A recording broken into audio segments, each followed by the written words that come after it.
Amados hermanos, Dios los bendiga mucho. Para darle continuidad a las clases de discipulado, y darles la oportunidad a ustedes de repasar las mismas, hemos preparado esta serie de clases digitales. Recuerde que estas lecciones las puede repetir tantas veces como encuentre necesario. Estas clases están basadas en la guía o revista publicada por la Iglesia Cristiana, Discípulos de Cristo, en Puerto Rico, titulada Camino al Discipulado. La revista contiene 13 lecciones que están divididas en 2 unidades.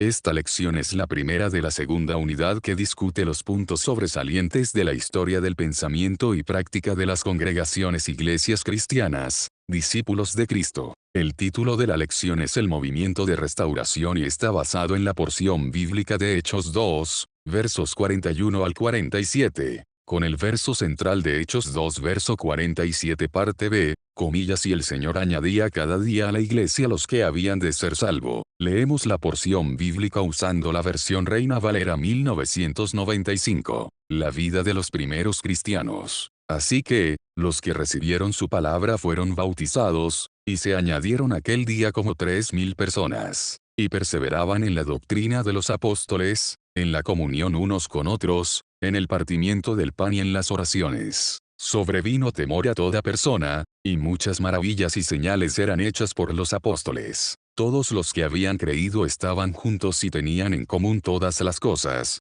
vendían sus propiedades y sus bienes y lo repartían a todos según la necesidad de cada uno. Perseveraban unánimes cada día en el templo, y partiendo el pan en las casas comían juntos con alegría y sencillez de corazón, alabando a Dios y teniendo favor con todo el pueblo. Y el Señor añadía cada día a la iglesia los que habían de ser salvos. La porción bíblica leída se encuentra en el libro de los Hechos. Este libro se localiza en nuestras Biblias en la sección conocida como el Nuevo Testamento. Como hemos comentado anteriormente, nuestra Biblia, que no es un libro sino una colección de libros, se divide en 2 grandes secciones conocidas por la fe cristiana como el Antiguo y Nuevo Testamento. A través de esta lección queremos discutir acerca de los orígenes de nuestra iglesia cristiana, discípulos de Cristo. Esto lo haremos ofreciendo algunos principios históricos sobre los orígenes de nuestro movimiento. Durante la discusión del texto bíblico, queremos destacar que nuestra denominación comenzó como un movimiento que buscaba reformar y restaurar la iglesia.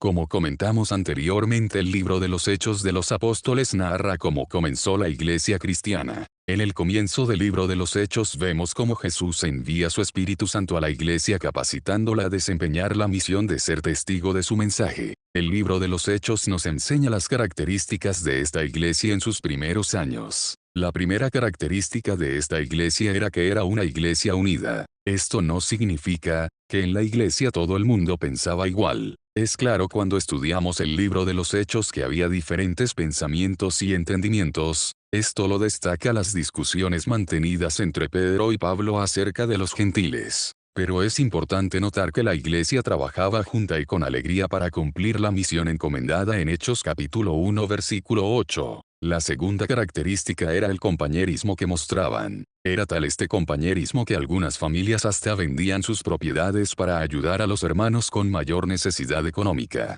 La tercera característica era la devoción de los hermanos que acostumbraban a reunirse regularmente en el templo de Jerusalén para adorar a Dios. Los hermanos adoraban con alegría orando los unos por los otros. La cuarta característica de la iglesia primitiva era que celebraba la cena del Señor regularmente. Finalmente, esta iglesia crecía espiritualmente y numéricamente porque el pueblo respondía al llamado de Dios. Como comentamos anteriormente a través de la discusión del texto bíblico, queremos destacar que nuestra denominación comenzó como un movimiento que buscaba reformar y restaurar la iglesia tomando como ejemplo la iglesia primitiva y sus características. La iglesia cristiana, discípulos de Cristo, se organiza entre los años 1804 al 1849 en los Estados Unidos. La iglesia surge principalmente de 2 movimientos que buscaban restaurar en la iglesia el cristianismo primitivo descrito en el libro de los Hechos. En sus primeros años ese nuevo movimiento fue reconocido como el movimiento de restauración o reformista.